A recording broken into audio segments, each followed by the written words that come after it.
ఇప్పుడు కూడా మెడిసిన్ కోసం మేము మా ఫ్యామిలీ మొత్తము బయటే ఉన్నామండి. దయచేసి మా పరిస్థితి మాత్రం అర్థం చేసుకోండి. మేమేదో కావాలని చేయట్లేదు. మా పరిస్థితిని బట్టి మేము ఏదన్నా కొంచెం డిలే అవ్వచ్చు కానీ రెస్క్యూస్ అయితే కంపల్సరీగా చేస్తున్నాము.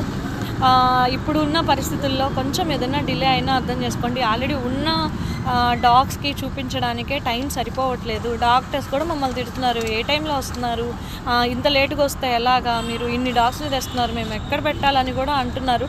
బట్ అది నేను వాళ్ళని విమర్శించట్లేదండి. మేము 5కి తీసుకెళ్ళినా కూడా వాళ్ళు సెలైన్స్ పెడుతున్నారు. మా పరిస్థితి అలా ఉంది. డాగ్స్ని ఒకటే మనీ మార్నింగ్ తిప్పి మళ్ళీ మధ్యాహ్నం తిప్పి అలా ఉంది మా పరిస్థితి. ఎట్ ఏ టైం తీసుకెళ్తే 4 డాగ్స్కి సెలైన్ పెట్టేలోపు ఒక పూట గడిచిపోతుంది.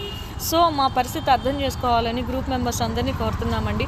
వీలైతే ఎవరైనా వాలంటీర్గా వచ్చి మాకు హెల్ప్ చేయడానికి ట్రై చేయండి. మేము హ్యాపీగా స్వాగతిస్తాము. ఎవరైనా ఇంకొకటి మెయిన్ విషయం ఏంటంటే మందులకి చాలా ఖర్చు అవుతుందండి. నేను ఒక డెసిషన్ తీసుకున్నాను. మన గ్రూప్లో ఉన్న కొంతమందితో కూడా నేను చర్చించాను. ఏంటంటే మేము రెస్క్యూ చేస్తాము, బట్ ఎవరైనా కాల్ చేసినప్పుడు వాళ్ళు అట్లీస్ట్ వాటి మెడిసిన్కైనా మాకు సపోర్ట్ చేస్తే హ్యాపీగా ఫీల్ అవుతామండి. ఏమేమి మెడిసిన్ కావాలో నేను వాళ్ళకి షేర్ చేస్తాను. దయచేసి ఆ మెడిసిన్ మాకు ప్రొవైడ్ చేసి వాటి ప్రాణాలను కాపాడడానికి హెల్ప్ చేయండి. ఎందుకంటే మెడిసిన్ ఇవాళ ఒకరోజు మెడిసిన్ ఖర్చే 3000, నిన్న మొన్న ఎక్స్రేలు, మెడిసిన్స్ అన్నీ నేను ఒక్కదాన్నే పెట్టుకోవాల్సి వస్తుంది. దయచేసి అర్థం చేసుకోండి. మేము కాపాడుతాము, సర్వీస్ చేస్తాము, బట్ మెడిసిన్ అంటే మా వల్ల కావట్లేదు. దానికి మంచి మెడిసిన్ వాడితేనే అది రికవర్ అవుతుంది. సో అర్థం చేసుకుంటారని కోరుకుంటున్నాను. థ్యాంక్ యూ అండి.